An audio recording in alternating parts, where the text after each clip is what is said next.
அன்பு நண்பர்கள் அனைவருக்கும் வணக்கம். வாழ்க வையகம், வாழ்க வளமுடன். எல்லா புகழும் ஆண்டாளுக்கே. நரசிம்மன் திருவடிகளே சரணம். ஸ்ரீமத்தே விஷ்ணு சித்தாரிய மனோநந்தன எதுவே நந்தநந்தன சுந்தரி கோதாய நித்தியமங்கலம்.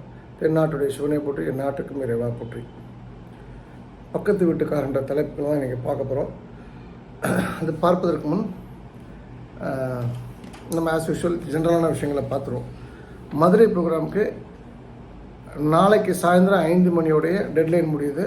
நீங்கள் ரிஜிஸ்டர் பண்ணால் 9150623623 9150 623 ஜனவரி 1 2025 புன்னவன் நாடார் கல்யாண மண்டபம், மதுரை மாரியம்மன் தெப்பக்குளம் அருகாமையில்.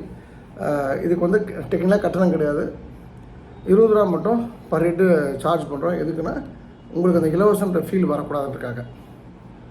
ஸோ திரும்பவும் சொல்கிறேன், 9150 623 இதுதான் final announcement for Madurai program. No more announcement hereafter. Number 2 வந்து நாளைக்கு சாயந்தரம் 5 மணியோட அந்த ரிஜிஸ்ட்ரேஷன் நிறைவு பெறுகின்றது. யாராவது ரிஜிஸ்டர் பண்ணிட்டு வர முடியும்னா தயவுசெய்து கூப்பிட்டு சொல்லிவிடுங்க. நம்பர் 2 வந்து அந்த மதுரை ப்ரோக்ராமில் கிருஷ்ண ஜெகநாத்ஜி கன்ஃபார்ம்டாக பேசுகிறாங்க. நான் அதுக்கு பேம்ப்ளெட் ரெடி பண்ணணும். நம்பர் 2 வந்து நான் சில கேள்வி பதில்கள், அப்புறம் ஆஸ் யூஷுவல் ஜென்ரலான ஒரு முக்கியமான விஷயத்த பேசணும், அவ்வளோதான். இது போக கேலண்டர் டிஸ்ட்ரிபியூஷன் சரியாக 5 மணிக்கு, சாயந்தரம் 5 மணிக்கு கேலண்டர் டிஸ்ட்ரிபியூஷன் துவங்கும். போகும்போது அப்படியே வாங்கிட்டு போயிடலாம். ஓகே. மதிய உணவு நிச்சயம் எல்லோருக்குமே உண்டு. காலைல மீனாட்சி அம்மன் தரிசனம் பண்ணிட்டு எல்லாருமே வந்துடுங்க. நம்பர் 2 வந்து வெள்ளி திருமிச்சூர் லலிதாம்பிகை கோயிலுக்கு நம்ம வெள்ளி இன்ன தேதிக்கு நம்ம கொடுத்த வரைக்கும் பார்த்திங்கன்னா 23.5 கிலோ வெள்ளி கொடுத்துருக்கோம். இன்றைக்கி கிட்டத்தட்ட 7.5 கிலோ வெள்ளி கொடுத்துருக்காங்க. நம்ம இட் மீன்ஸ்னா 25 லட்ச ரூபாய்க்கு நம்ம அந்த கோயிலுக்கு வெள்ளியை திரட்டி கொடுத்துருக்கோம். சாமானியர்கள் 5 கிராம் 10 கிராம் 50 கிராம் 100 கிராம். ரொம்ப நன்றி உங்கள் அனைவருக்குமே. நீங்கள் மேலும் நம்ம வந்து ஆக்சுவலாக 300 கிராம் அங்கே தேவை, 300 கிலோ அங்கே தேவை. உங்களால் கொடுக்க முடியும் அப்படின்னு சொன்னால் திரு பாஸ்கர் அவர்களுக்கு 7200569569 7200 நம்பருக்கு தொடர்பு கொண்டு மாதிரி நான் வெள்ளி கொடுக்குறேன் அப்படின்னு சொன்னால் நீங்கள் எங்கே இருக்கீங்களோ அங்கேயே வந்து கலெக்ட் பண்ணிப்பாங்க. திரும்ப ரசீது உங்களுக்கு பத்திரமாக வாட்ஸ்அப் பண்ணப்பட்டு பின்ன போஸ்ட்லேயோ கொரியரில் அனுப்பிச்சிடுவோம். அப்புறம் காளிமலை, பத்துக்காணி காளியம்மலை பொறுத்த வரைக்கும் அந்த கோயில் எப்படி போகணும், எப்படி இறங்கணும், எங்கே தங்கணும் அப்படிலாம் கேட்டிங்கன்னா 6379667982 63 79 66 79 82. இந்த முறை வந்து கம்ப்ளீட் சிஸ்டத்தையே மாற்றுறோம்.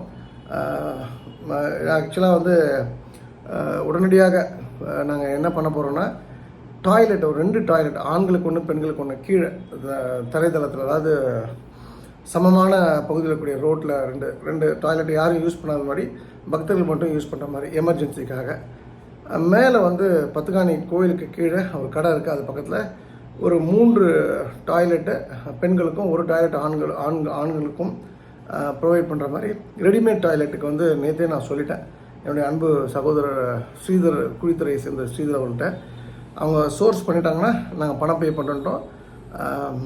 என்னென்னா வந்து ஸ்ரீபெரும்புத்துறை சுங்குவாட்சத்திரத்தை சேர்ந்த மாம்பாக்கத்தை சேர்ந்த திரு கார்த்திகேயன் வந்து ஒரு டாய்லெட் ஸ்பான்சர் பண்ணுறேன்னு சொல்லிட்டார். அவர் நேற்று அங்கே இருந்தார், உடனே பண்ணுறேன்னு சொல்லிட்டாரு. அவர் ஒரு 10,000 ரூபாய் அந்த தண்ணி தொட்டிக்கும் கொடுக்குறேன்னு சொல்லிட்டாரு. ஸோ அவருக்கும் அவர் குடும்பத்திற்கும் என்னுடைய மனமார்ந்த நன்றி.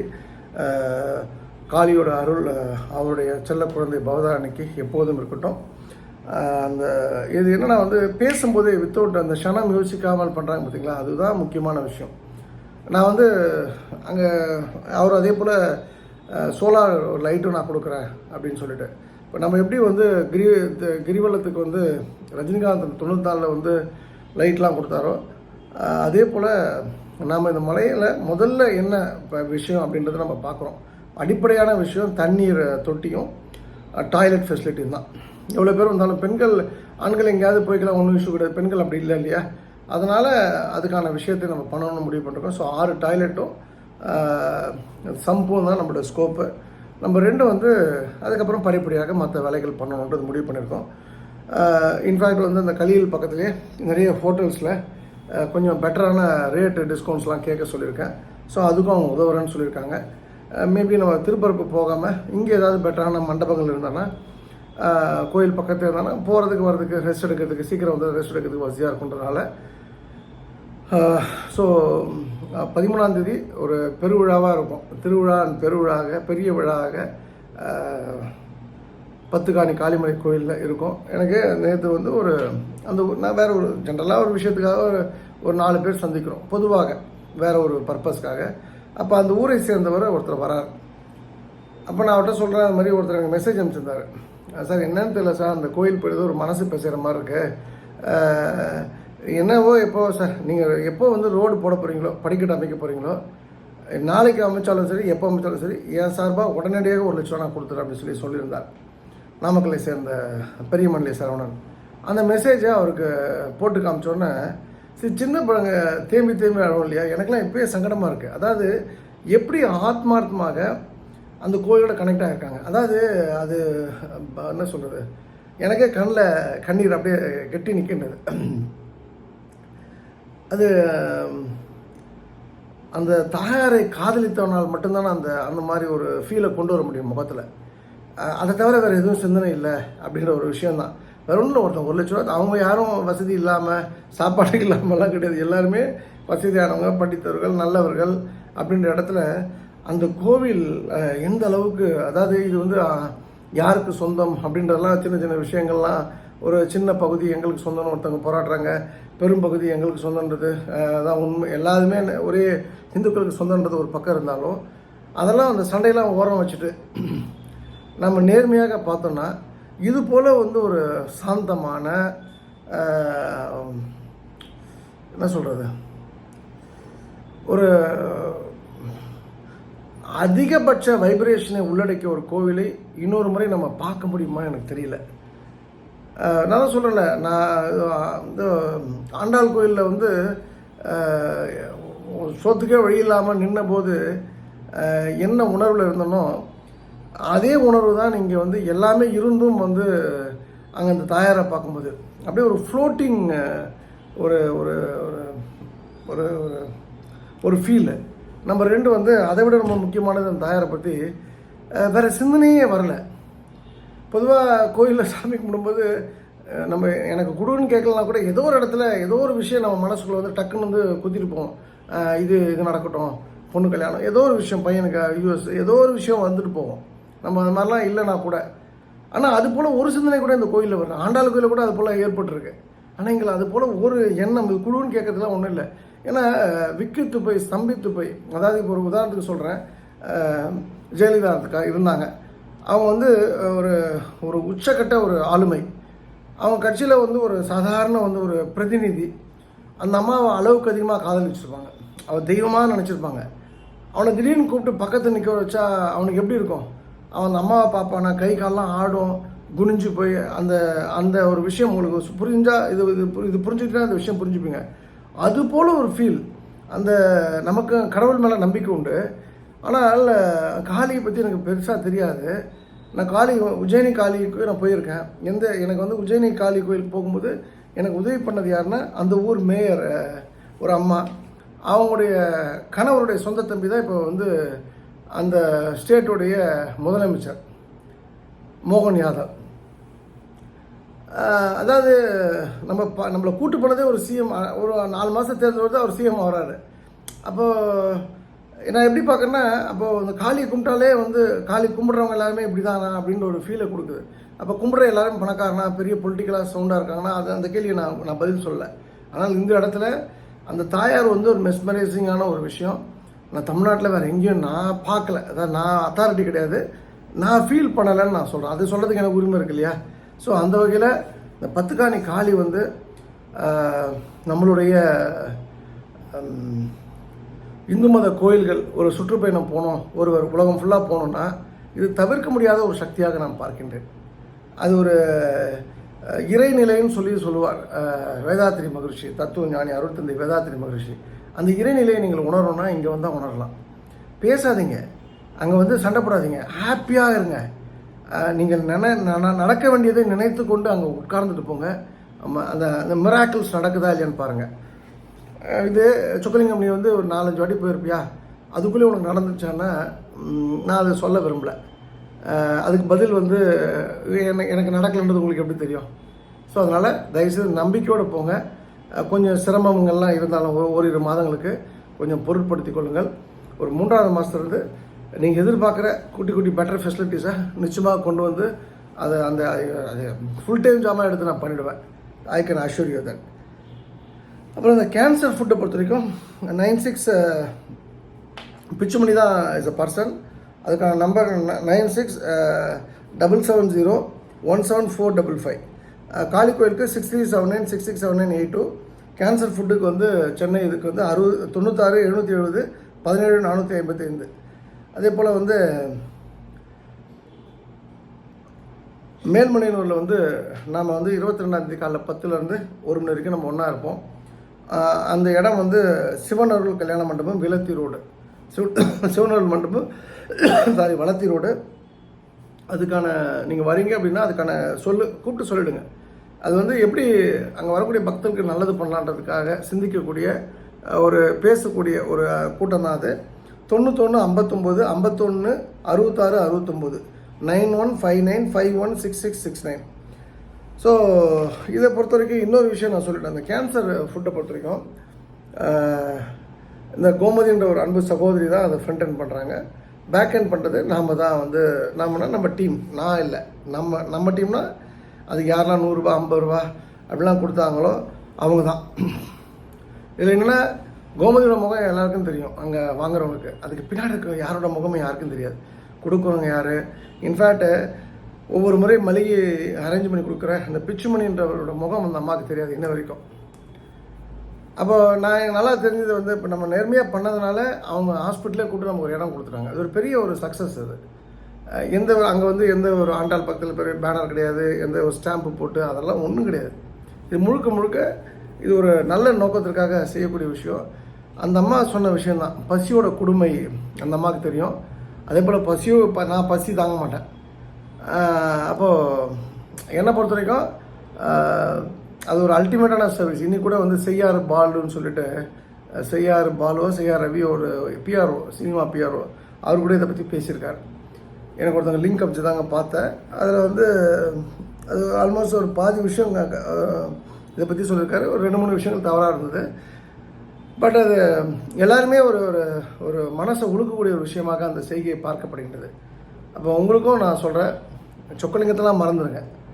நீங்கள் அந்த ஆண்டாள் பக்தர்கள் பேரவை, விஸ்வ இந்து பரிஷத்து, ராஷ்ட்ரிய சுயம் சேவக சங்கம் எல்லாத்தையும் விட்டுருங்க. நீங்கள் தனிப்பட்ட முறையில் உங்களோட ஊரில் நீங்கள் ஒரு 10 பேர் 50 பேர் 100 பேர் சேர்ந்து 2 விஷயம் நீங்கள் பண்ணி ஆகணும். உங்கள் ஊரில் இருக்கக்கூடிய கோயிலில் ஏதோ ஒரு நாள் தேர்ந்தெடுத்து அன்னதானம் கொடுங்க வரக்கூடிய பக்தர்களுக்கு. அது முக்கியமாக ஹாஸ்பிட்டலுக்கு இருக்கக்கூடிய நோயாளிகளுக்கும் இப்போ நோயாளிகள் கூட ஒரு உறவினர்களுக்கும் கொடுக்கறது முக்கியமான ஹாஸ்பிட்டல் தான் நான் முக்கியம்னு சொல்வேன். ஒரு 10 பேர் 20 பேர் 50 பேர் ஆளுக்கு 500 ரூபா போட முடியாதா? போட்டு தினமும் வந்து சாப்பாடு கொடுக்க முடியாது. எத்தனை அரசாங்க ஆஸ்பத்திரி இருக்கின்றது. அரசாங்கம் எதுவும் பண்ணாது. அரசாங்கத்துக்கு இதை போல் திங்க் பண்ணுறதுக்கே அவங்களுக்குலாம் கிடையாது. 2வது கான்ட்ராக்ட் கொடுப்பாங்க, அதுக்கு ஒரு கமிஷன் வாங்குவாங்க. அதுக்கப்புறம் அவன் என்ன சாப்பாடு போடுவான்? வேணால் இட்லி வேணால் கையில் கொடுத்து நீ வீட்டில் போய் அந்த மாவை அரைச்சி நீ சாப்பிட்டுக்கோன்னு சொல்ல முடிய ப்ராப்பரான ஃபுட் அங்கே கிடைக்காது. நான் எந்த அரசாங்கமும் சரி, நான் இப்போ இருக்கிறத சொல்ல, யாராக இருந்தாலும் சரி, இது வந்து அரசாங்கத்தின் மூலமாக மக்களுக்கு நல்லது போய் சேரணும்னா நாம் இந்த நாட்டில் இருக்கக்கூடாது, வேறு நாட்டில் இருக்கணும். அப்போ இந்த விஷயத்தை பொறுத்த வரைக்கும் நாம் வந்து புரிஞ்சுக்க வேண்டியது, நாம் டைரெக்டாக பண்ணுவோம். தமிழ்நாடு முழுக்க அன்னதானம் வந்து பெருசாக பேசப்படணும், மிக பெருசாக தூக்கி நிறுத்தப்படணும். அந்த அன்னதானன்ற ஒரு விஷயம்தான் உங்களை அடுத்த கட்டம் நகர்த்தும். அதுதான் வந்து உங்களையும் மக்களையும் ஒன்று சேர்க்கும். இதுதான் நான் சொல்ல வேண்டிய விஷயம். இன்றைக்கி நான் வந்து ஒரு 3-4 விஷயங்கள் பேசுறதுக்கு முன்னாடி நேற்று என் நண்பர்கள் என்னையும் சேர்த்து ஒரு 9 பேர் ஒரு சாயந்தரம் ஒரு 6:30 மணிக்கு ஒரு மீட்டிங் ஸ்டார்ட் ஆச்சு. அப்புறம் இரவு 12:30 வரைக்கும் அந்த மீட்டிங் போச்சு. நடுவில் சாப்பிட்டோம். அப்புறம் எல்லாருக்கும் ஐஸ்கிரீம்லாம் வாங்கி கொடுத்து அதுக்கப்புறம் தான் 11 மணிக்கு அப்புறம் தான் அந்த மீட்டிங் சீரியஸ் ஆகிடுச்சு. நான் வந்து அந்த டூரிசம்னு ஒரு குழுவில் இருந்தேன். அந்த குழுவை விட்டு நான் வெளியேறிட்டேன். ஏன் வெளியேறிட்டேன்னா, நம்ம சொல்கிறத கேட்கல, இவங்க பங்க்சுவாலிட்டி இல்லை, அதெல்லாம் ரீசன் கிடையாது.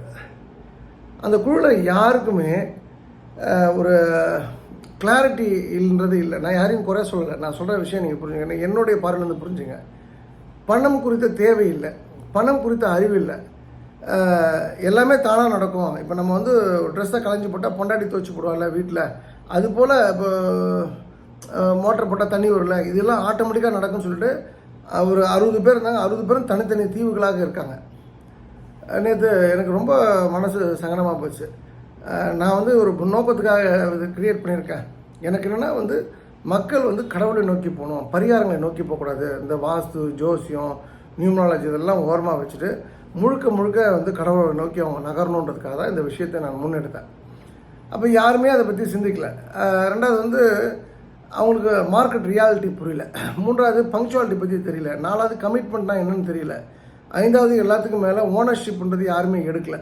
ஸோ இது இந்த காரணங்கள்லாம் வலியுறுத்தி இப்போ என்னை பொறுத்த வரைக்கும் நான் போகக்கூடிய இலக்கு முக்கியம் இல்லை, என் கூட யார் பயணிக்கிறாங்க, டெஸ்டினேஷன் முக்கியம் இல்லை, கம்பேனியன் தான் முக்கியம் அப்படின்ற ஒரு விஷயத்தை எனக்கு எடுத்து சொன்னேன். அதனால தான் நான் அந்த குழு விட்டு வந்தேன்னு சொல்லிட்டு அதுக்கப்புறம் நான் கொஞ்சம் ரொம்ப கடுமையாக தான் நடந்துக்கிட்டேன். நேற்று 12:30 மணிக்கெலாம் நான் ஒருத்தரெல்லாம் திட்டுறேன், ஒருத்தரை கேள்வி கேட்குறேன், ஒருத்தர் லெஃப்ட் சைட்லேருந்து ஒருத்தர் பதில் சொல்கிறாரு.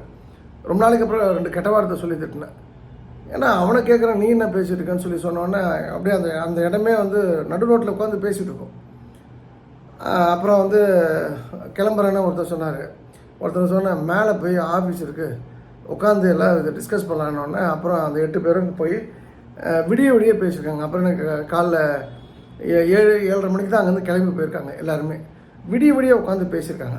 அதுக்கப்புறம் தான் நான் எதிர்பார்த்த ஒரு விஷயம் நடந்திருக்கு. அந்த எனக்கு ஒரு இதெல்லாம் அமைச்சிருந்தாங்க. இதன் மூலமாக நான் உங்களுக்கு சொல்கிறது என்னென்னா, இப்போ நாங்கள் வந்து இந்த டூரிசம் அப்படின்ற ஒரு விஷயம் பண்ணுறோம் அப்படின்னு சொன்னால், இது வந்து 2 வகையான டூரிசம். ஒன்று ஹாப்பி, இந்த நாட்டுக்கு போகிறது, இந்த ஊருக்கு போகிறது, அதுக்கான விஷயங்களை இவங்க பண்ணி கொடுப்பாங்க. இரண்டாவது விஷயம் முழுக்க ஆன்மீகம். கோயில்களுக்கு போனோன்னா அதை நீங்கள் டிபெண்ட் பண்ணலான்னா ஜெயந்திநாதர் டூரிசம் அப்படின்ற ஒரு எங்கள் நிறுவனத்தை தான் தொடர்பு கொள்ளணும். எங்கள் நிறுவனம்னா எனக்கு அதுக்கு சம்மந்தம் கிடையாது. அந்த நிறுவனத்தை ரிஜிஸ்டர் பண்ண சொல்லியிருக்கேன். அந்த நிறுவனத்துக்கு ஒரு சாஃப்ட்வேர் ரெடி பண்ணணும், வெப்சைட் ரெடி பண்ணணும். அது வந்து அது நடக்கலைன்னா 19ஆம் தேதி தலைவர் மாற்றப்படுவார். ஜனவரி 19 புதிய தலைவர், நானே தலைவராக அது வந்து என்ன நானே நியமிச்சிக்கலாம் அப்படின்ற மாதிரி ஒரு கிண்டலாக ஒரு முடிவெடுத்து வந்தேன் நான். நீங்களும் வீட்டில் சும்மா இருக்கீங்கன்னா தயவுசெய்து வந்து 2 வகையாக நீங்கள் பயன்பெற நீங்கள் உங்களை பங்களிப்பு அளிக்க முடியும். ஒன்று, நல்லா சமைப்பேன், போகிற வழியில் நான் வந்து உங்களுக்கு பேக் பண்ணி கொடுக்குறேங்க, என் சாப்பாடை வாங்கிக்கோங்க அப்படின்னு சொல்லலாம். இல்லை நான் ஆட்களை வந்து நான் அரேஞ்ச் பண்ணுறேன், எங்கள் ஊர்லேருந்து, எங்கள் ஊர் வந்து ஏதோ ஒரு கிராமம், அங்கேருந்து இங்கெல்லாம் போகணுன்னு சொன்னாங்க, அப்போ நீங்கள் வந்து அந்த நேரடியாக அந்த இதுக்குள்ளே வரலாம். இதுக்கு கட்டணம் எதுவுமே கிடையாது. வருடத்துக்கு 2500 ரூபா வந்து 2500 3000 ரூபா வந்து பர் இயர் ஃபீஸு. அதாவது உறுப்பினருக்கான அந்த ஒரு வருட சந்தா ஆஃபீஸ் கூட வச்சுக்கலாம். வேறு எந்த கட்டணமும் கிடையாது, எந்த இன்வெஸ்ட்மெண்ட்டும் கிடையாது. இன்வெஸ்ட்மெண்ட் இல்லாமல் பெரிய லெவலில் பணம் வந்து புழங்குற ஒரு டிபார்ட்மெண்ட் வந்து இந்த டூரிசம் அண்ட் ட்ராவல்ஸு. ஸோ தயவுசெய்து நீங்கள், நான் வெட்டியாக இருக்கேன், நான் வந்து புறம் பேச மாட்டேன், எனக்கு நல்ல நாலேஜ் இருக்குது, ஆனால் என்னை யாரும் பயன்படுத்திக்கல, நான் வந்து எந்த கெட்ட பழக்கம் கிடையாது, சிகரெட் தண்ணி எதுவுமே கிடையாது, நான் பணம் யாரும் ஏமாத்தினது கிடையாது அப்படின்னா நீங்கள் உடனடியாக இந்த குழுவில் இணைஞ்சிக்கங்க. உங்களுக்கு ஏதாவது அதில் டவுட் அப்படின்னு சொன்னால் 9442636363 நம்பரை தொடர்பு கொள்ளுங்கள். 94 42 63 63 63 நம்பர் 1. நம்பர் 2 வந்து இன்றைக்கு வந்து காலையில் எனக்கு ஒரு நல்ல தூக்கமாக இருந்தது. பட் ஆஃப்டர் சம் டைம் வந்து எனக்கு இன்றைக்கி ஆஃபீஸில் லிஃப்ட் ஒர்க் போனதுனால நான் வீட்டில் தான் வேலை பார்த்தேன். அப்போ திடீர்னு ஒரு மெசேஜ் வருது. இப்போ பிரபல வாஸ்து நிபுணர் திரு ரவி ரமணா அவர்கள் இறந்துட்டாங்க அப்படின்னு சொல்லிட்டு அதாவது வந்து ஒரு ஸ்டன்னிங் ஒரு செய்தி, அதாவது ஒரு அதிர வைக்கக்கூடிய ஒரு செய்தியாக நான் பார்த்தேன். எனக்கும் அவருக்கும் 2005 2010 வரைக்கும் எங்களுடைய தொடர்பு, நான் அவர் கூட தொடர்பில் இருந்த காலம். 2005 வந்து நான் 96 இந்த தேடுதலில் இருந்தேன். நான் வந்து நடுவில் முகம் தெரியாத பேர் தெரியாத 2-3 பேர்கிட்ட வகுப்பு போயிருந்தாலும் நான் போனதில் பேர் தெரிந்த ஒருவர் அப்படின்னா 2005 இவரோட வகுப்புக்கு நான் போயிருக்கேன். ஒரு நாள் வகுப்பு. எனக்கு அந்த வகுப்பில் ஏதாவது கிடைச்சதுன்னா உண்மையிலே எனக்கு கிடைச்சிது. எனக்கு படிக்கட் குறித்த ஒரு நான் வந்து இந்த ஆந்திராலாம் பார்க்கும்போது இந்த கேண்டிலிவர் போட்டிருப்பாங்க, ஏன் படிக்கட்டெலாம் இப்படி போடுறாங்க அப்படின்னு ஒரு விஷயம் இருந்தது. அது குறித்த அறிவையும் மிக முக்கியமாக நான் குறிப்பாக சொல்லணுன்னா வந்து ஜன்னல்களுடைய ரோலையும் வந்து நான் இந்த இடத்துல நான் அந்த வகுப்பில் நான் புரிஞ்சுக்கிட்டேன். அதுக்கப்புறம் வந்து 2 பேரும் ஒன்றா ட்ராவல் பண்ணோம். நான் தான் அவருக்கு வந்து என்னோடய ஃப்ரெண்டு வீடு ஒன்று கொலப்பாக்கத்தில் வெக்கேட் பண்ணி அவருக்கு கொஞ்சம் வாஸ்துப்படி நான் டிசைன் பண்ணி அதில் வந்து ஒரு சின்ன தவறு இருந்தாலும் வேறு யாரும் அந்த இதுக்கு கொடுக்க மாட்டாங்கனால அவரை நான் என் பக்கத்தில் தான் தங்க வச்சுருந்தேன். 2 பேரும் ஒன்றா ட்ராவல் பண்ணி நான் நிறைய கோயிலில் அவரை கூப்பிட்டு போயிருக்கேன். என்னை பொறுத்த வரைக்கும் நான் பழகின காலம் வரைக்கும் அவர் நல்ல மனிதர், அதில் எந்த டவுட்டும் கிடையாது. அவர் ஒரு 57 வயது தான் ஆகின்றது. அதுக்கப்புறம் வந்து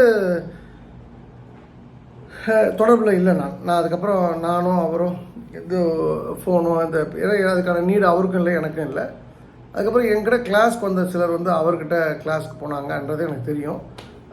அது போக சில இடங்கள் அவர் அது வந்து வாஸ்துக்கு போகும்போது அவர் வந்து கொஞ்சம் ரொம்ப மனம் வருத்தப்படுற மாதிரி சில விஷயங்கள் செய்தார்ன்றது தெரியும். இருந்தாலும் நான் அந்த விஷயம் என்னைக்கு ஒரு பர்டிகுலர் கிளைண்ட்டு நான் தான் வந்து சொக்கலிங்கத்துக்கு குரு அப்படின்னு சொல்லி சொன்னார். அதில் எனக்கு எந்த வருத்தமும் இல்லை. குருக்கள் ஒரு 10 பேர் இருக்காங்கன்னா அவரும் எனக்கு குரு. 2 விஷயம் அவர்கிட்ட வந்து கற்றுக்கனால அவரும் எனக்கு குருன்னு சொல்கிறதுல எனக்கு எந்த ஆட்சேபனையும் இல்லை. அவர் அப்படி சொன்னதில் எனக்கு வருத்தமும் கிடையாது, சொல்லலாம். நான் வந்து கற்றுக்கிட்டு இப்போ நமக்கு வந்து ஒரு ஆசிரியர் எல்கேஜியில் இருக்காங்க, சொல்லி கொடுத்தாங்க. அவங்க எனக்கு டீச்சர் தான். இப்போ நான் பிஹெச்டி முடிக்கும்போது எனக்கு ஒரு கைடு இருப்பார், அவரும் டீச்சர் தான். பட் நான் வந்து நான் ட்ராவல் வந்து பெரிய ட்ராவல் வேறு தளத்துக்கு வேறு வழியில் நான் போயிட்டேன். அது போல் ஒரு இடத்துல வந்து போகும்பொழுது ஒரு என்ன சொல்கிறது, என்னுடைய நண்பர்கள் கூட இருந்திருப்பாங்க இல்லையா, அவங்க கொடுத்த இன்புட்ஸை வச்சு சில செய்திகள் சொல்லி அதனால் சில உறவுகளை நான் இழந்தேன். எனக்கு அதில் எந்த வருத்தமும் கிடையாது. ஏன்னா எனக்கு யார் என் கூட இருக்கணுமோ அவங்க என் கூட இருக்க போகிறாங்க. என் கூட இருக்கவங்க கிஃப்டட் நான் நினைக்கிற இடத்துல என்னை விட்டு பிரிஞ்சு போகிறவங்களுக்கு எனக்கு எந்த நான் எந்த இடத்துலையும் அந்த இழப்பால் எனக்கு ஒன்றும் கிடையாது. அது எப்படி இந்த ஜெயலலிதா சொன்னாங்க, உதிர்ந்த ரோமங்கள்னு, அது ரொம்ப கடினமான வார்த்தை. என்னை பொறுத்த வரைக்கும் நான் அந்த மாதிரி மோசமாக சொல்ல விரும்பல. எனக்கு எந்த இழப்பும் இல்லை, அவ்வளோதான். ஸோ அப்போது இது போல் செய்தி நான் கேள்விப்படும்போது அதுக்கான காரணங்களை நான் ஒரு ஆராய முற்படும்போது வளர்ச்சி தான் அப்படின்றது தெரிஞ்சுது. 2வது that moment I have decided. நான் அதுக்கு ஏற்கனவே வந்து என்னோடய 19வது பேட்ச் நான் முடிக்கும்போது ஒரு பெண்மணி வந்து அவங்க கணவர் ரொம்ப கோபிச்செட்டிப்பாளையம் கூகுளூரை சேர்ந்த அவரை வந்து என்ன ரொம்ப என்னுடைய பிஏ மறைந்த சுப்பிரமணியனை ரொம்ப மட்டமாக பேசிட்டார். நான் உடனே சொல்லிட்டேன், நான் அது ஒரு விஷயம் நானே கூப்பிட்டு பேசினேன். இல்லை அப்படிலாம் நான் சொல்லலை, இன்னும் அப்படியே 100% மாற்றி அதை சொன்னார். நான் அந்த ஒரு விஷயமும் சில நண்பர்கள் வந்து பரிகாரம்னு சொல்லிட்டு ஏமாத்துறது, பொய்யான விஷயங்களை மக்கள்கிட்ட வந்து புகுத்துனாலையும் நான் கிளாஸ் எடுக்கலாமா வேண்டாமான்னு யோசிச்ச இடத்துல இந்த மாதிரி ஒரு செய்தி வந்தோடனே, நம்ம யாருக்கும் போட்டியாளர் கிடையாது, நம்ம பக்கத்துக்கு தானே தொட்டு பிடிச்சி விளையாடுறாங்க, நம்ம வேண்டாம், இந்த இதுவே வேண்டாம். 2வது வந்து என்னுடைய பிஏ சுப்பிரமணியன் என்னால் காப்பாற்ற முடியல, கேன்சர் வந்தது, அவர் இறந்து போயிட்டார். அவரை காப்பாற்ற முடியாத ஆள் நான் வந்து ஒருத்தருக்கு வாசுன்னு சொல்லிட்டு நான் வந்து உங்கள் லைஃபே மாற்றிடுவேன்னு சொல்கிறேன்னா அது வந்து என்னையும் நான் ஏமாற்றுவது மட்டும் இல்லாமல் ஊரையை ஏமாற்றுன்ற ஒரு விஷயத்தை என் லைஃபோட லேட்டாக புரிஞ்சுக்கிட்டேன். அப்போது நான் வந்து ஒரு 4-5 ஃப்ரீ கிளாஸஸில் நான் தெளிவாக சொல்லிட்டேன், என்னை பொறுத்த வரைக்கும் என் பார்வையோட ஜோதிடமோ வாஸ்துவோ நல்ல கலை, மறுப்பதற்கில்லை. ஆனால் பார்ப்பவர்கள் நன்றாக இருப்பதில்லை, அந்த குடும்பம் நன்றாக இருப்பதில்லை. அது காரணம் வந்து அது ஒரு நெகட்டிவ் எனர்ஜி, நெகட்டிவ் கர்மா சம்மந்தப்பட்டது. 2வது விஷயம், திரு ரவி அவர்கள் எப்போதுமே வந்து வாய்மொழின்னு சொல்லிட்டு இருப்பாங்க. அந்த நான் பழக்க வழக்கங்கள், அவருடைய லைஃப் ஸ்டைல் அதெல்லாம் நான் எதுவுமே நான் வந்து சொல்லலை. என் கூட இருந்த வரைக்கும் அதுக்கான விஷயங்கள் அப்போது எனக்கும் இருந்தது, அவருக்கும் இருந்தது, அதுக்கான நெகட்டிவிட்டிஸு. அப்போ நானும் பார்க்குறேன், நான் என் லைஃப்பில் நான் வந்து வாஸ்து பார்க்கும்போது நான் நிறைய யூஸ் பண்ணுறது வந்து ஸ்பைனல் கார்டை பற்றி நிறைய பேசியிருப்பேன். இப்போ எனக்கு லோ பேக் பெயின்றது வந்து அதோட இம்பேக்ட் இப்போது அவருடைய மரணமும் வந்து இப்போ அவர் என்ன வார்த்தைகளை அதிகம் சொன்னாரோ மாரடைப்பு அப்படின்ற ஒரு விஷயம் தான் வந்து இப்போ இன்றைக்கி அவருக்கு ஏற்பட்டுருக்கும் போது அப்போ வார்த்தைகள் வந்து நம்ம கூடயே வாழும்போது அது நடந்துடுது அப்படின்றது தான் வருத்தத்துக்குரிய விஷயம். Whatever the case may be, நான் வந்து சொல்லக்கூடியது என்னென்னா, அவர் என்னை பொறுத்த வரைக்கும் நான் 2010 நான் பாடினது வரைக்கும் நல்ல மனிதர். இப்போ கூட வந்து அவர் யார்கிட்டயோ ஏதோ சொல்லியிருந்தாலும் அது நான் டேரெக்டாக கேட்கல. யாரோ எனக்கு என்னோடய வெல்விஷர் சொல்கிறாங்க இது நடந்ததுன்னு. அவர் பொய் சொல்ல வாய்ப்பில்லை. பட் இப்போவும் வந்து நான் வந்து அவர் சொன்னதாக கருதாமல் அவர் ஒரு கடவுளாக ஆகிட்டார் அப்படின்றதுனால அவர் ஆன்மா சாந்தி அடையணும் அப்படின்றதான் என்னோடய ப்ரேயர்ஸாக இருக்கும். நான் இதன் மூலமாக எல்லா அந்த உலகத்தில் இருக்கக்கூடிய அத்தனை பேருக்கும் நான் சொல்லக்கூடிய விஷயம் என்னென்னா, நீங்கள் தயவுசெய்து புரிஞ்சுங்க. நீங்கள் வந்து வாஸ்துவோடைய பகவானாகவே இருக்கலாம். ஆனால் இங்கே ஒன்று எழுதப்பட்டிருக்கு பார்த்தீங்களா, அது நீங்கள் நல்லது பண்ணால் நல்லது நடக்கும், கெட்டது பண்ணால் கெட்டது நடக்கும். நீ எதை பேசுறியோ அதான் நடக்கும். அதனால தான் சொன்னேன், இந்த வாஸ்துலாம் ஜோசியெல்லாம் யாரையும் காப்பாற்றாது. உன் நல்ல நேரம் தான் நல்ல ஆள் வருவான், கெட்ட நேரம் தான் கெட்ட ஆள் வருவான். அப்போது நீ நல்லதை பண்ண, எதுக்கு ரிவர்ஸ் இன்ஜினியரிங் போயிட, ஏன் எல்லாம் கஷ்டப்பட்டுட்டு வந்து அதை உடைக்கணும் இதை உடைக்கணும்னு சொல்லிட்டு இன்ஸ்டெட்டு நிறைய நல்லது பண்ணுங்கள். அப்போ நல்லதில் எது பெரிய நல்லது? தானம், அன்னதானம், படிப்புக்கு தானம், தங்கத்துக்கு தானம். இன்னைக்கு கூட ஒருத்தர் என்னை கேட்குறாரு, சொக்கலிங்கம் எனக்கு ஒரு 8 கிராம் கோல்டு வேணும், ஒரு டிரைவரோட பொண்ணு, போரஸ்ட் டு த கோர் அப்படின்னு. உடனே அசோகன் சார்ட்ட சொன்னேன். உடனே அவங்க எடுத்து வந்து சண்டே மேல்மலையில் கொடுக்குறேன்னு சொல்லிட்டாங்க. ஆரணியை சேர்ந்த பொண்ணு. அந்த பொண்ணு என்ன ஜாதின்னு தெரியாது, அந்த பொண்ணு முகம் தெரியாது, பேர் தெரியாது. சொன்னவர் சரியானவர், அவர் வந்து வாங்கி விற்கக்கூடியவர் அல்ல. நல்லா புரிஞ்சுங்க. முழுக்க நம்பிக்கை. அப்போது என்னை நம்பி இன்றைக்கி எங்கிட்ட ஒரு 200 கிராம் கோல்டு இருக்குது. 1 கிராம் 7000 ரூபாய்னா 14 லட்ச ரூபா கோல்டு இருக்குது. மக்கள் என்ன நம்பிக்கையில் கொடுக்குறாங்க? தான் பொண்ணு கல்யாணம் நடக்கணும், தான் பையனுக்கு கிடக்கணும், ஏழைகளுக்கு கொடுங்க, நான் போய் கொடுக்குறதோட நீங்கள் கொடுத்தா நல்லாயிருக்கும் அப்படின்னு தானே எங்கிட்ட கொடுக்குறாங்க. அப்போது இது போல் சொர்ண தானங்கள் இல்லாதவங்களுக்கு கொடுங்க. ஒடுக்கப்பட்ட சமுதாயத்தை சேர்ந்த பெண்களுக்கும் ஆண்களுக்கும் படிப்பு கொடுங்க. சாதிய வன்கொடுமையெல்லாம் ஒழியணும் அப்படின்னு சொன்னால் படிப்புன்ற ஒரு விஷயம் வந்தால் தான் நான் ஒழியும். அப்போ நீங்கள் இந்த 3 விஷயங்களை நோக்கி போகும்போது ஆட்டோமேட்டிக்காக நீங்கள் கடவுளாக மாறிடுங்க. அப்போ கடவுளோட உங்களோட நெருக்கம் அதிகமாகிடும். அப்போ கோயில்கள்லாம் புனரமைக்கப்படும். கோயில்களில் வந்து நல்ல விஷயங்கள் நடக்கும். ஒரு டைமில் என் லைஃப்பில் நான் பார்க்கணும்னு ஆசைப்பட்றேன். இந்து அறநிலையத்துறை கோயிலில் இருக்கக்கூடாதுன்ற ஒரு என்னுடைய எண்ணம். அது நடக்கும், நான் நம்புகிறேன், நடக்கும். அது வந்து ஒரு கால் எல்லாமே மக்கள்லாம் மனசு மாறி திராவிடங்கள் வேண்டாம் நமக்கு அப்படின்னு சொல்லி ஒரு பாஜக அரசு வருது, நல்ல சிஎம் வந்து வராரு, நிர்மலா சீதாராமன் மாதிரி. அந்த அம்மாவுடைய பர்சனல் கேரக்டர், அதாவது இந்த இந்திக்கு வக்காலத்து வாங்குறது, கிண்டலாக பேசுறது, பெரியார் திட்டலாம் எனக்கு உடன்பாடு இல்லை. ஏன்னா இங்கே வந்து பெரியார் வந்து இல்லைன்னா ஒரு சமுதாய மறுமலர்ச்சி நடந்திருக்காரு. நான் ஒரு ஃபார்வர்ட் கம்யூனிட்டி. எங்கள் முன்னோர்கள் வந்து இப்போ ஒடுக்கப்பட்ட சமுதாயத்தை ஒடுக்க வச்சுருந்தாங்க. அதில் அவங்க ஒடுங்கி போயிருந்தாங்க, அது எந்த டவுட்டும் கிடையாது. அதெல்லாம் மறந்துட்டு அந்த பெரியார்ன்ற ஒரு ஆள் தான் அதெல்லாம் மாற்றினது. ஸோ அது போன்ற விஷயங்கள்லாம் நம்ம ஓரமாக வச்சுட்டு, அவங்க பேசுகிற பேச்செலாம் ஓரமாக வச்சுட்டு, பர்சன் நேர்மையானவங்கன்னா அவங்க தான் பிஜேபியில் நேர்மையானவங்க நான் சொல்லுவேன். அதுபோல் ஒரு ஹையன் லேடி வந்து நம்முடைய தமிழ்நாடை லீட் பண்ணுறாங்க அப்படின்னு சொன்னால் பெரிய சேஞ்ச் வரும். அப்போ அவங்க ஒரு கால் ஊனோஸ் 2026 இப்போ எப்படி வந்து பட்னவிஸ் சீன்லேயே இல்லாமல் இருந்து இப்போ சிஎம் ஆனார், அதுபோல் 2026 பிஜேபி சிஎம் ஆகலாம். ஊனோஸ் 2030 ஆகலாம். அந்த டைம் வரும்போது நிச்சயமாக அந்த அறநிலையத்துறை வந்து நம்மளுடைய கட்டுப்பாட்டுக்குள்ளே வரும். அப்போ வந்து நிறைய கோயிலில் மாற்றம் இருக்கும். நம்ம நிறைய நல்ல விஷயங்களை பண்ண முடியுன்றது என்னால் சொல்ல முடியும். ஸோ நீங்கள் எது பண்ணாலும் நல்லது பண்ணுங்கள். இது போல் வந்து ஏன்னா ஒரு ஜோசியமோ வாஸ்துவோ, இப்போ எனக்கு நெல்லை வசந்தன் ஒருத்தர் உண்டு, அருமையான ஆள். அதே போல் ரவிதாஸ், அவர் பேர் வந்து ஆவடியில் இருந்தார், அதாவது டக்குன்னு ஞாபகம் இல்லை, ரவி அப்படின்னு சொல்லிட்டு ஒரு பெரிய ஜாம்பவான் அந்த ஜோசியத்தில். அவர் கேன்சர் வந்து இறக்குறாரு. நெல்லை வசந்தன் ரொம்ப அற்புதமான ஆள். அவர் திடீர்னு இறந்து போகிறாரு. இப்போ இன்றைக்கி ரவி ரமணா வந்து இப்போ லாஸ்ட் 2 இயர்ஸாக வந்து கொஞ்சம் ரொம்ப லைம்லைட்டில் இருந்தால் நம்மளுடைய நெட்டு, ஃபேஸ்புக்கு, மீடியாஸில் நான் இப்போ எதுவும் பார்க்குறதில்ல. இது வந்து ஒரு ஸ்க்ரோல் பண்ணும்போது எதாவது வரும்ல, அது போல் விஷயத்தில் நான் பார்க்குறேன். அப்போது அவர் மேலே வரணும்னு நினச்ச ஒரு இடத்துல அவர் சொன்ன வாஸ்து அவரை காப்பாற்றலை. இவங்கெல்லாம் சொன்ன ஜோசியம் வந்து கேன்சர்லேருந்து காப்பாற்றலை, திடீர் மரணத்துலேருந்து காப்பாற்றலை. அப்போ நான் சொல்கிறேன், இதை நான் புரிஞ்சுட்டு நான் சொல்கிறேன். நான் அதனால தான் அதை விட்டு பர்மனெண்ட்டாக வெளில வந்தது. கிளாஸ் நிறுத்ததுக்கு ஒரு காரணம். 2வது அந்த சப்ஜெக்டை வந்து ஏன் விட்டேன் அப்படி சொன்னால், அது நம்மளை காப்பாற்றுது. நான் பண்ணக்கூடிய நான் வந்து ஒரு பொண்ணை கைப்பிடிச்சிட்டு தான் அந்த பாவம் தான் எனக்கு சேரும். நான் ஒருத்தனை பணத்தை ஏமாத்தினா அந்த பாவம் தான் எனக்கு சேரும்.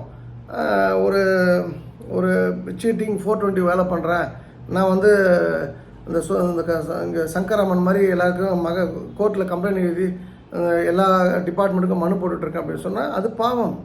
அது நம்மளை வந்து சேரும். அது எல்லாத்தையும் கம்ப்ளைண்ட்டாக பண்ணுறேன், எல்லாத்தையும் கம்ப்ளைண்ட்டாக ஆக்க பார்க்குறேன் அப்படின்னு சொன்னால் பாவம்.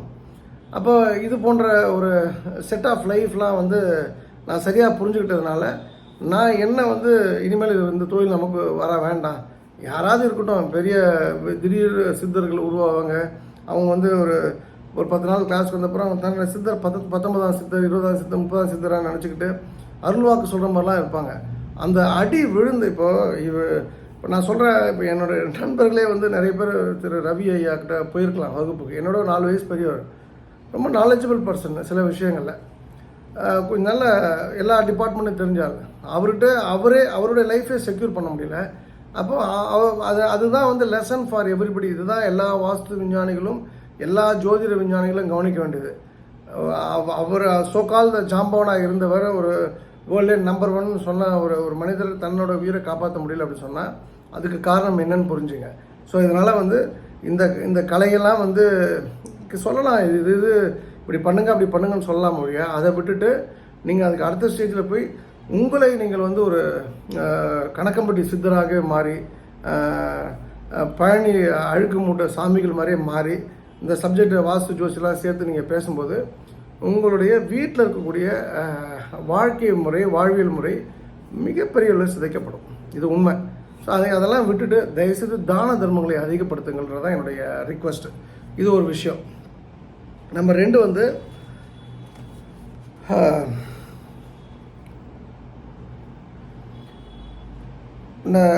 இப்போ ஒரு 3 days பேக் ஒரு வீட்டுக்கு வெளியில் நின்றுட்டுருந்தேன். நான் ஆக்சுவலாக வண்டி எடுக்கிறதா நின்றுட்டுருந்தேன். அப்போது ஒருத்தர் ஒரு அம்மா தாயின்னு ஒருவருக்கு கத்துறாரு. அவர் கத்துறது பிச்சை எடுக்கலாம் கத்தலை. அவர் வீடு தெரியாமல் ஒரு பக்கத்து வீடு கவுன்சிலர் வீட்டுக்கு போனோம், அது தெரியாமல் இந்த வீட்டிலேருந்து கத்துறாரு. நான் அந்த கவுன்சிலர் பார்க்க வந்தேன்னு வச்சுங்களேன். அவர் வீட்டுக்கு 2 வீட்டுக்கு நடுவில் நம்மளுடைய வாகனம் இருக்குது. அப்போ உள்ளேருந்து வாசுவது, வீட்டில் யாரும் இல்லைங்க, போங்க அப்படின்றாங்க. அப்போ இவன் கேட்குறான், பேயா பேசுது அப்படின்னு சொல்லிட்டு. அதாவது ஒரு ஆசியம் பாருங்கள். அவன் ஒரு சாதாரண நாள் அழுக்கு சட்டை, அழுக்கு வேஷ்டி அணிந்த ஒருத்தன் வந்து உள்ளே வீட்டில் யாரும் இல்லைங்க போங்கன்னா அப்போ பேயா பேசுது அப்படின்னு கேட்குறேன்னா அது நீங்கள் அந்த இடத்த நீங்கள் அது யோசிச்சு பாருங்கள். நம்ம ஒன்று கொடுக்கலாம், தம்பி நாளைக்கு வாங்கன்னு சொல்லலாம், நாளான்னைக்கு வாங்கன்னு சொல்லலாம். வீட்டில் யாருங்க இல்லைன்னா அந்த வீடு யாருமே இல்லாத வீடாக மாறக்கூடிய நாள் வெகு தொலைவில் இல்லை. விளையாட்டு கூட போய் சொல்லாதீங்க. அதே போல் இன்னொரு விஷயம் வந்து என்னென்னா, நான் வந்து இது ஜென்ரலான விஷயம் தான். இது நிறைவாக சொல்லிக்கிறேன், டைம் ஆல்ரெடி ஆகிடுச்சு.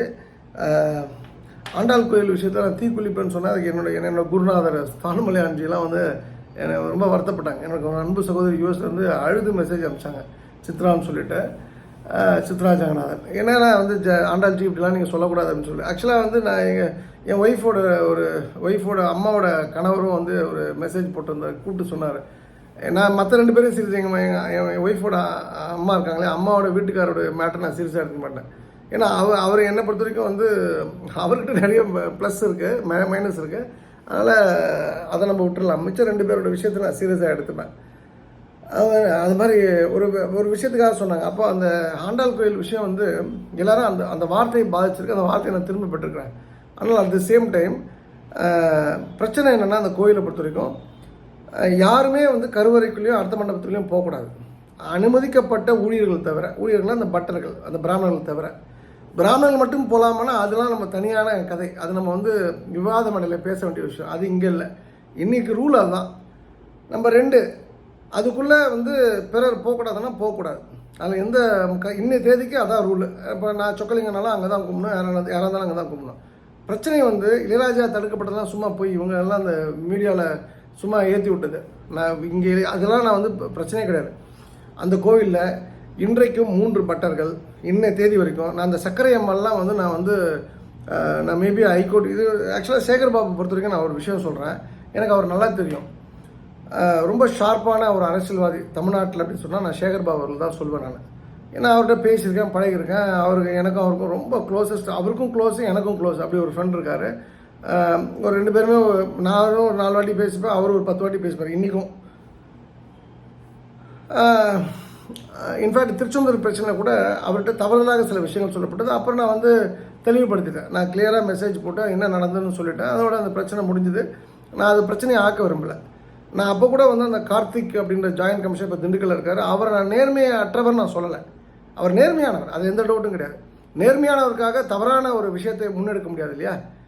அதுதான் நான் அந்த இடத்துல நான் மையப்படுத்தினேன். நான் ஒரு என்னோடய குற்றச்சாட்டு நியாயப்படுத்தினதுக்காக அவர் லஞ்சம் வாங்கினார், போய் சொன்னார், நான் சொல்ல மாட்டேன். அது சொல்கிறதுக்கு வாய்ப்பே கிடையாது.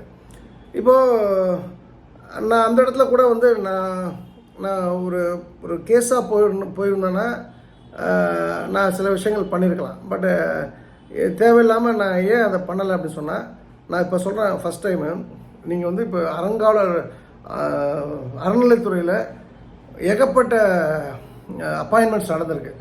நான் சொல்கிறேன், ஊழலே பண்ணாமல், லஞ்சம் வாங்காமல், நேர்மையாக யார்கிட்டையும் ஒரு பைசா வாங்காமல் அந்த பணியிடங்கள் நிரப்பப்பட்டிருக்குன்னு சொன்னால், நான் சொன்னால் நீங்கள் நம்பணும். மற்ற எந்த டிபார்ட்மெண்ட்டுக்கும் நான் வக்காலத்து வாங்க மாட்டேன். அப்படிப்பட்ட ஒரு மனிதர், அவர் தெய்வ பக்தி உள்ளவர், கொஞ்சம் ரொம்ப ஷார்ட் டெம்பர், ரொம்ப சீரியஸான ஆள், கடவுள் விஷயத்தில் ரொம்ப பர்ஃபெக்டான ஆள், அது எந்த டவுட்டுமே கிடையாது. நான் அவருக்கு கெட்ட பேர் வந்துடக்கூடாதுன்னா அந்த ஹெச்ஆர்என்சி விஷயத்தை நான் அதிகமாக பேசுகிறத தலையிடுறதில்ல. ஆனால் இந்த சக்கரை அம்மாளும் இந்த ஈஓ சக்கரை அம்மாள் அவங்க நேர்மையானவங்க. அவங்க வந்து அவங்களாம் ஒரு தெலுங்கு பேசக்கூடிய பூர்வீக மொழி தெலுங்கு சேர்ந்தவங்க. தெலுங்கு பேசுகிறவங்க இங்கே தமிழ்நாட்டுக்குள்ளே வந்தவங்க தான் இன்றைக்கி இருக்கக்கூடிய இந்து கோயில்கள்லாம், இன்றைக்கி இருக்கக்கூடிய இந்துக்கள்லாம் கோயில்களும் போகிறதுக்கு ஒரு இடம் இருக்குது. அப்போ அவங்களையும் நான் டிஸ்பியூட் பண்ணல. ஜாயின்ட் கமிஷன் செல்லதுரை அவரையும் நான் டிஸ்பியூட் பண்ணல. ஒரு காலம் அவங்க நாலேஜுக்கு இல்லாமல் போயிருக்கலாம். நான் சொல்கிறேன், திரு சக்கரையம்மாளும் ஈஓ ஆண்டாள் கோயில் ஈஓ சக்கரையம்மாளோ, Thiru Selladurai joint commissioner Madurai joint கமிஷனரோ நான் சொல்லக்கூடிய இந்த குற்றச்சாட்டை தவறு என்று நிரூபித்தால் நான் வந்து என்ன தண்டனை எனக்கு கொடுத்தாலும் நான் ஏற்றுக்கிறேன். நான் முதல்ல தீக்குளிப்பேன்னு சொன்னேன் பார்த்தீங்களா, தவறுனா அதை நான் வாபஸ், ஏன்னா எனக்கு ஸ்தானமலையாஞ்சி வந்து சொல்லிட்டாருன்னா எனக்கு ஒரு கடவுள் மாதிரி. ஸோ நான் வந்து ரிவர்ஸ் எடுத்துக்கிறேன் ஸ்டாண்டு. என்னோட சித்ரா சிஸ்டர் சொன்னதுனால, என் ஒய்ஃபோட அம்மாவோட அப்பா சொன்னதுனால நான் கேட்க மாட்டேன். நான் அவர் சொன்னாலும் இன்னும் கூட தான் பண்ணுவேன். பட்டு இதில் என்னென்னா, நான் சொல்கிற குற்றச்சாட்டு ஒன்றே ஒன்று தான். இன்றைக்கும் 3 பட்டர்கள் வெளியே ஆட்களை, அந்த கோயில் ஊழியம் செய்யாத ஆட்களை பூணூல் போட்டு, இல்லை பூணூல் போட்டிருந்தாலும் அந்த கைங்கரியம் இல்லாத பிராமணர்களை அனுமதிக்கிறாங்கன்றது என்னோடய குற்றச்சாட்டு. நான் அங்கே ஒரு 20 பேர் வேலை செய்வாங்க. 20 பேர் நான் குற்றம் சொல்லலை. அங்கே கை சுத்தமான நேர்மையான ஆள்லாம் இருக்காங்க. எனக்கு ரொம்ப எனக்கு நான் ஆண்டாளுக்கு சொந்த பிள்ளை மாதிரி அங்கே இருக்கக்கூடிய அலங்கார பட்டெல்லாம் நான் பார்ப்பேன். அவரெல்லாம் இன்றைக்கும் கைங்கரியம் பண்ணுறதில்ல. அந்த அளவுக்கு எனக்கு வேண்டாம், நான் வந்து ஆண்டாள் பேரை சொல்லிட்டு நான் வீட்டில் உட்காந்துக்கணும்னு சொல்லக்கூடிய ஆள். அந்த கோயிலில் 3 பட்டர்கள் நான் தப்பு பண்ணுறாங்க. நான் மற்ற கோயிலாக எனக்கு தெரியாது, மற்ற கோயிலில் நடக்குதுன்னு என் வேலை கிடையாது. நான் ஏன் வந்து இதை ரொம்ப சீரியஸாக சொல்கிறேன்னா, இவங்க இந்த ஈஓ சக்கரையம்மாள் வந்து இதை சரி பண்ணலன்னா இதனால் வந்து சிஎம் ஃபேமிலிக்கு பாதிப்பு வரும்ன்றது என்னோட தாழ்மையான கருத்து. இப்படி தான் வந்து ஜெயலலிதாவை சாவடிச்சாங்க. தனபால்ன்றது ஒரு கமிஷன் அப்போ இருந்தார், அவர் மாற்றப்பட்டார். அந்த வடபத்திர சாயை பூட்டி கோயிலை வந்து எண்ணிலடங்கான நாட்களுக்கு பூட்டி வச்சுருந்து, ஏன்னா கும்பாபிஷேகம் பண்ணணும்னு சொல்லி, அப்புறம் அது தனியாக கும்பாபிஷேகம் பண்ணி ஆண்டாள் கோயிலுக்கு தனியாக கும்பாபிஷேகம் பண்ணி ஒரு ஆர்டர் போட்டாங்க. இதெல்லாம் நடந்து உண்மை, அதில் நான் இன்வால்வ்டு. அது எனக்கு வந்து உதவி பண்ணது ரஜினின்னு ஒரு மேடம். அவங்க வந்து ஆரல்வாய் மொழி சொந்த ஊர். அவங்க தான் போயஸ் கடனில் அவ்வளோ பவர்ஃபுல்லாக இருந்தாங்க. அந்த அம்மாவோட உதவியால் தான் அது நடந்தது. பட் இந்த இடத்துல நான் திரும்பவும் சொல்கிறேன், சக்கரையம்மாள் நீங்கள் நல்லவங்க, நேர்மையானவங்க, எந்த டவுட்டும் கிடையாது. அதே போல் ஜாயின்ட் கமிஷனர் செல்லதுரை சாரை பற்றி எனக்கு எந்த ஒரு ரிப்போர்ட்டும் கிடையாது. நான் ஒரு பெரிய ஒரு உலகளவே ஒரு அமைப்போட மாநில தலைவராக இருந்தாலும் தமிழ்நாட்டில், இன்றைக்கி எங்களுடைய அமைப்பு வந்து இந்தியாவை ஆளக்கூடிய அமைப்பாக இருந்தாலும் நான் வந்து பொய் சொல்ல மாட்டேன். உங்களை பற்றி எனக்கு எந்த கம்ப்ளைண்ட்ஸும் கிடையாது. கம்ப்ளைண்ட்ஸ் சொல்ல போகிறேன். அப்படி இருக்கிற பட்சத்தில் நீங்கள் தயவுசெய்து இந்த கோயிலுக்கு போய் நடந்ததா இல்லையான்னு அங்கே இருக்கக்கூடிய பட்டர்களை ஆண்டாள் மேலே சத்தியம் பண்ண சொல்லுங்கள். நேர்மையான பட்டர்கள் பண்ண மாட்டாங்க, உப்பு போட்டு சாப்பிட்றவங்க பண்ண மாட்டான். இது வந்து ரொம்ப விதிமுறை மீறல். நான் திரும்பவும் சொல்கிறேன், ஆண்டாள் கோயில் கருவறை என்பது புனிதத்தின் உச்சம், தாயார் பிறந்த இடம். நான் நம்புகிறேன். அந்த இடத்துக்கு வந்து இன்றைக்கி யாரும் போகக்கூடாதுன்னா போகக்கூடாது, அனுமதிக்கப்பட்டவர்களை தவிர. பணம் படைத்தவர்கள் போகலாம் அப்படின்னு சொன்னால் நாங்கள் இங்கே போராட வேண்டியிருக்கு. மதம் மாற்ற கும்பல்கள் இருக்காங்க, அவங்களுக்கு கூட நாங்கள் போராட வேண்டியிருக்கு. நம்பர் 2, பணத்துக்காக புணலை போட்டு நீங்கள் ஒரு 4 பேரை கூப்பிட்டு போகிறீங்க. உங்கள் மாமா மச்சான் வருவான் ஊருக்கு ஸ்ரீவில்லிபுத்தூர் சுற்றி பார்க்கணும், அவனை உள்ளே அனுமதிக்கிறீங்கன்னா அப்போ பிராமணன் வசதியா, நான் மற்றவங்களாம் வந்து என்ன சொல்கிறது, உயரம் கம்மியாக தாழ்த்தப்பட்ட ஒரு அம்சமாக ஏதோ ஒரு விஷயம் அந்த இடத்துல. அப்போ இதுக்கெல்லாம் நாங்கள் போராட வேண்டியிருக்கு. இது எங்களோட போராட்டம் உங்களுக்கு தெரியாது. உங்களுக்கு நான் சொல்கிறேன், அதை அனுமதிக்கக்கூடாது. இது யார் 3 பட்டர்கள் அனுமதித்தார்களோ நீங்கள் தீவிரமான விசாரணை நீங்கள் பண்ணுங்கள். இல்லைன்னா சேகர்பாபு சார் வந்து என் மேலே கோவப்பட்டாலும் சரி, இது நான் வந்து கோர்ட்டில் கேஸ் ஃபைல் பண்ணுறது தவிர ஒரு வழி கிடையாது. இதை நான் ஏன் அதுக்கு போகலைன்னா, நான் உங்கள்கிட்ட விவரம் சொல்லாமல் உங்கள்கிட்ட வந்து நீங்கள் ஆக்ஷன் எடுக்காமல் நீங்கள் ஆக்ஷன் எடுத்தீங்கன்னா ப்ராப்ளம் கிடையாது. நான் ஏன் உங்களை மிரட்டணும், உங்கள்கிட்ட நான் சொல்லணும், நீங்கள் எடுப்பீங்கன்னு நம்புகிறேன். ஸோ தயவு செய்து எப்படியாவது வந்து இந்த அராஜகத்தை நிறுத்துங்க, இந்த அயோக்கியத்தனத்தை நிறுத்துங்க. அந்த 3 பட்டர்களுக்கும் சரியான தண்டனை நீங்கள் கொடுக்கணும். அதுதான் வந்து நேர்மையான ஒரு விஷயமா இருக்கும். நான் ஆண்டாள் கோயிலில் யாரெல்லாம் ஏமாற்றினாங்களோ, யாரெல்லாம் சீட் பண்ணாங்களோ, அவங்க அத்தனை பேரும் கஷ்டப்படுறாங்கன்றதை நீங்கள் புரிஞ்சுக்கணும். நான் அதை கண் கூட பார்க்குறேன். 2005 ரொம்ப ரெகுலராக நான் போனேன். அந்த கோயில் வந்து ஆண்டாள் கோயில் 96 நான் போக ஆரம்பித்தாலும் 96 எண்ட்லேருந்து நான் 2005 அப்புறம் ஒரு 1000-1500 முறை நான் போயிருப்பேன். நீங்கள் நம்ப மாட்டீங்க. எனக்கு எப்போ பார்த்தாலும் ஆண்டாள் கோயிலே கதின்னு கிடப்பேன். அங்கேயே படுத்த சம்பவங்கள், படுத்து தூங்கின சம்பவங்கள்லாம் உண்டு. அப்போது எனக்கு வந்து மற்றவங்களோட ஒரு 2 இன்ச் எக்ஸ்ட்ரா தெரியும். ஏன்னா வந்து எனக்கு வந்து அவன் நினைப்பேன், நான் நினைப்பேன்லாம் தெரியாது. எனக்கு தெரிஞ்சது ஆண்டாள் மட்டும்தான். ஆண்டாள் கோயில் அக்கிரமங்கள் வந்து அனுமதிக்கப்படக்கூடாது, அனுமதிக்க மாட்டேன். இது வந்து ஒரு தூய இந்துவாக, ஆண்டாளுடைய அடிமையாக இந்த விஷயத்தை நான் பதிவிடுறேன். நான் வந்து ஒரு 15 நாள் டைம் அந்த ஈஓக்கும் ஜாயின்ட் கமிஷனுக்கும், அதுக்கப்புறம் வீடியோக்கும் ரெஸ்பான்ஸ் இல்லைன்னா நான் அவங்களுக்கு வந்து அஃபிஷியலாக ரெஜிஸ்டர் போஸ்ட் லெட்ரு, அதுக்கும் ரெஸ்பான்ஸ் இல்லை அப்படின்னு சொன்னால் நான் வந்து சட்டப்பூர்வமான நடவடிக்கை, இது உச்சநீதிமன்றம் வரைக்கும் நான் போகிறதுக்கு நான் தயாராக இருக்கேன். அதுக்கான பணமும் என்கிட்ட இருக்குது, என்கிட்ட அதுக்கான பலமும் என்கிட்ட இருக்குது, அரசியல் பலமும் என்கிட்ட இருக்குது. லெட்ஸ் சி, அவ்வளோதான். இந்த அருமையான வாய்ப்பு கொடுத்த திருச்செந்தூர் பணிமுருகன் தாய் ஆண்டாளுக்கு நரசிம்கன் மனமார்ந்த நன்றி. மீண்டும் நாளை இரவு சென்னையிலேருந்து உங்களை சந்திக்கின்றேன். 22ஆம் தேதி ஆடிப்புறம் பூரம் வந்து திருநெல்வேலியில் வந்து உணவு 3 to 4 குங்குமர்ச்சனை, 4 to 5 குங்குமர்ச்சனை, 5 மணிக்கு வந்து அன்னதான நிகழ்வு கோயிலுக்கு வெளியில். அதுலேயும் பங்கு பெறுங்கள். ஆடி ஆடி அகம் கரைந்து இசை பாடி பாடி கண்ணீர் மல்கி எங்கும் நாடி நாடி நரசிங்கா வென்று வாடி வாடும் இவ்வாணுதலே. எல்லா புகழும் ஆண்டாளுக்கே. நரசிம்மன் திருவடிகளே சரணம். நன்றி, வணக்கம். சர்வம் கிருஷ்ணார்ப்பணம்.